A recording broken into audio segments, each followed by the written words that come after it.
The following is a Podcast One Minnesota production. Oh, yeah? Yeah. Oh, you betcha, yeah. If it's made in Minnesota, who's making it and how? Yeah, you got that right. It's the Makers of Minnesota, focusing on the products and services uniquely made in Minnesota, and conversations with the makers, entrepreneurs, and innovators in Minnesota about how they conceived of their products and how they brought them to market. With Stephanie Hansen, it's the Makers of Minnesota. I'm Stephanie Hansen, and we are here for a live Makers of Minnesota podcast episode. We are here at the Great Minnesota Get-Together, the Minnesota State Fair. We are really excited to be here. We've been invited by Arks Value Village, and they have stores in St. Paul, Bloomington, Richfield, and New Hope. And one of the things that Arks really takes to heart is they like to reuse, they like to recycle, they like to invite makers in to use products that they find in the store and repurpose them into unique or different things. So we've had the pleasure today of inviting a couple makers that do this, and we'll spend some time talking with them about their process and where they get their materials and sort of what their inspiration is.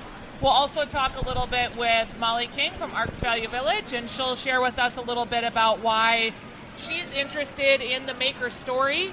And then we've got Della here from Reuse Minnesota, and she's done a great job of putting together a couple of activities that they're doing throughout the fair in the Eco Experience building.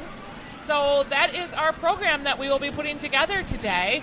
We are live, so it is a little bit different than some of the other podcasts that you listen to. We have done 105 podcasts, I believe, with different makers around the Twin Cities, people that have made things in the state of Minnesota. And making can be crafts, making can be beer, making can be technology. We have so many talented companies, entrepreneurs, and people in our town doing really unique projects and making neat things. So I'm excited to feature a couple of them there today. Here today, not there today. We are here today. Julia Moss.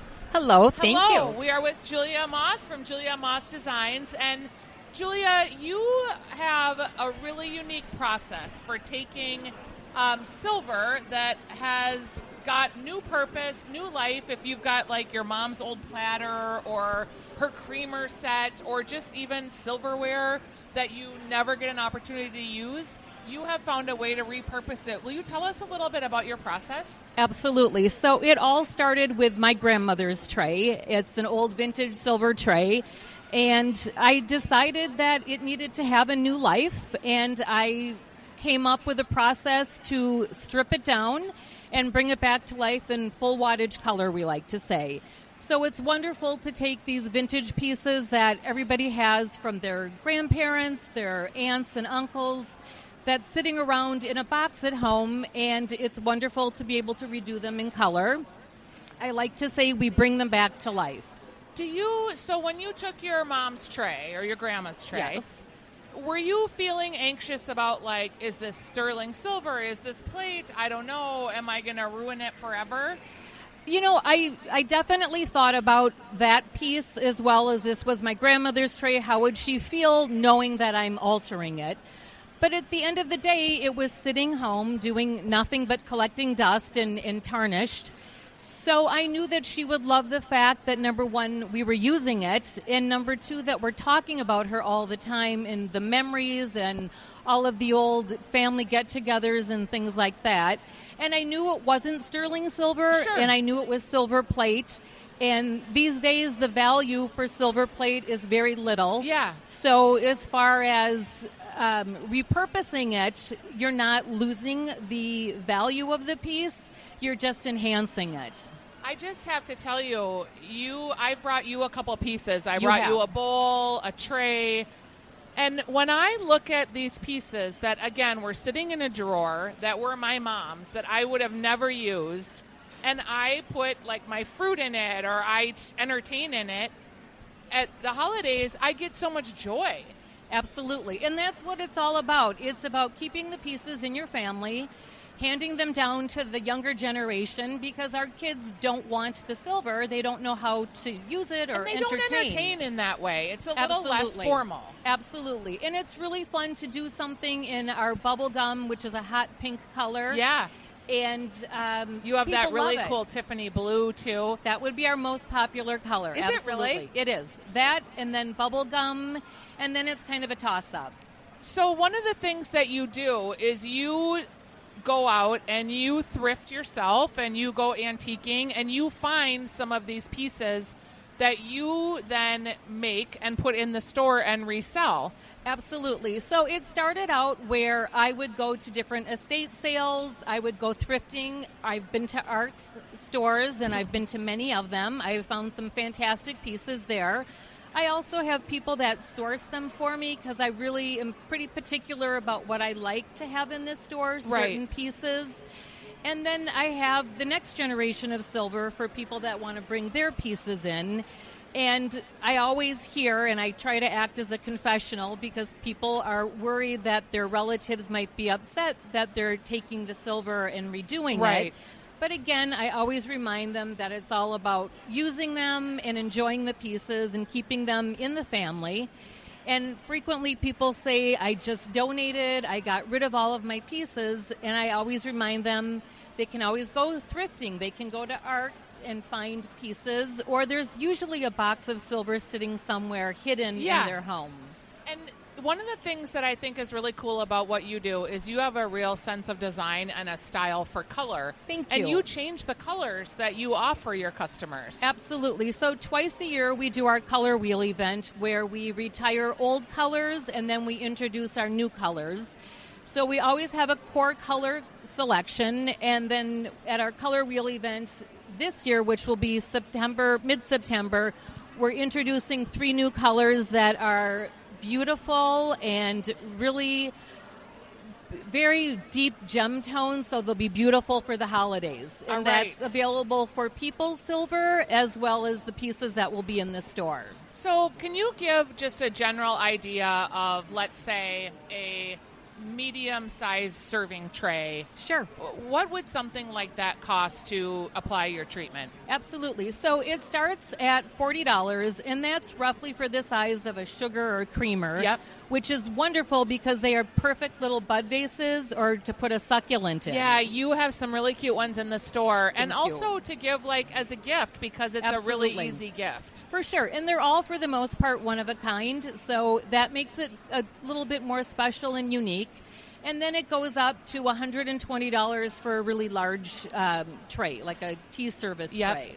I love the idea, too, of like you're doing a wedding tablescape and having each one be a little bit different at the tablescape for flowers. Absolutely. And that's what's so fun because there are probably 30 colors to choose from for your own silver. And then it's fun to mix and match the colors and the different styles of the pieces so you get a really eclectic, unique either tablescape or just a great gift for someone. Talk a little bit about your store in Uptown because the base of the store is your silver, but you also have been founding napkin holders and you've really got a lot of unique gift items in the store too. Thank you. So I've been in business for 3 years. I have a store in Uptown as well as an online store. And it all started with the vintage silver. And then I introduced the next generation of silver for people to bring their pieces in. And then about 2 years ago, I decided to bring in other brands and vendors that I love so that it really pairs with the silver. And it's the perfect complement to one of the silver trays to have some fabulous chocolates or other products as well. It's this store, you've done such a great job of merchandising it where it really brings everything together and it feels like fun, entertaining, and you've got beautiful candles. And when you pair that with the silver pieces, just your eye for detail and color is really great. Thank you. I love color. It's funny, I'm usually dressed in all black, but I surround myself in color. My home is very colorful. And when people come in, they're happy. It makes them feel happy. And I think right now we all need a good dose of that. It's a really fun, lively store. And there's a lot of really unique things that just are different and happy. I mean, people Yeah. always come in and say what a happy place it is, and it's such a compliment to me. Are you the only person that's doing this? As far as I know, I am to this scale. So Yeah. we have, like I mentioned, we always have our core colors, and then we have 2 colors, white and black, which are food safe. So I've really gone from pieces being just decorative to full-blown entertaining and serving food. Yeah. So it's pretty large scale. I have tons of mismatched silver that I just have collected because I think the pieces are fun and I like to serve like that where it's kind of Absolutely. eclectic. So I've been thinking about, I literally have like 70 mismatched silver spoons that I've been thinking I need to give you to do something with Well, them. we can definitely do that. And black and white are our food safe Yes, choices, right? Absolutely. And it's really fun because if somebody brings in a champagne chiller, I love the fact that we will suggest it's a beautiful vase, or you can use it for a buffet and put baguettes in. Yeah. And just seeing the pieces and finding that there are so many different uses for them. And I always say you can fall in love with one piece and just travel around your house with it for different uses. Right, right. Is the recycling piece important to you, or did you just stumble across that? I would say it is important. It is something that, being that these pieces are large and they have a lot of weight to them, Uh-huh. it feels really good to know that they're not being disposed of Right. and that we are able to strip them down and redo them in color and give them a new life. And I think it's really important, and it's really resonated with our customers that everybody has a box of this silver. They don't know what to do with it. They don't want to get rid of it, but they don't want to just let it sit around. So Right. this has been the perfect solution. And I think in this day and age, it's really important to be aware and cognizant of what we're doing. Yeah. And I have to say, I took one of my mom's trays and did it for my sister. And it was just such a personalized gift. She loved it so much. She just was like thrilled. Well, that's the fun part is we'll have people come in as a family with a box of silver, and they'll all pick out what color they like. So That's so nice. it's very specialized. We have some pictures of these pieces on our Instagram at Makers of Minnesota, also on our Facebook page. And I will post when I get home tonight a couple of my pieces that you've Oh, done for me wonderful. because I like to entertain a lot. And I use the pieces all the time. Good. And I'll be honest, when I first brought it home, my husband was like, well, why did you do that? You're never going to use it. And I use it all the time. I'm like, see, you're wrong. I use it all the time. They become very functional, and I think once they're redone in color, they have a whole new life. Yeah. And it just excites you to entertain. And I have a little tray in my bathroom that I have like all my lotions and potions on it. Absolutely. And every time I look at it, I feel good. I think of my mom, Absolutely. and it makes me happy because she's dead. And I would be sad if I couldn't look at her stuff, And that is our goal. Yeah, it's really fun. We are going to invite Molly King up to the stage. She is the person that helped orchestrate our event today. She is with Arks Value Village. Julie, I really appreciate you being here today. My pleasure. Thank you for including me. Yes, absolutely. I will pass off the I'm mic. going to hand the mic to Molly here just so that we can talk a little bit about Arks. Molly, you have had such a good eye, and you helped me find Julia for makers. Tell me what it is about Arks Value Village in particular that works with makers and why it's so important to you to get that message out. Oh, yeah, thanks. So Arks Valley Village loves our makers. We love people who come in and source their materials in our store. People will buy something and disassemble it or convert it into something completely different. And so your base cost for your project is not a lot of money. And you're able to create something that's so much more creative than if you're, not buying a used whatever for your Yeah. project. So, yeah, it works really well for us and for the makers as well. Okay, I love that. I appreciate you putting this together.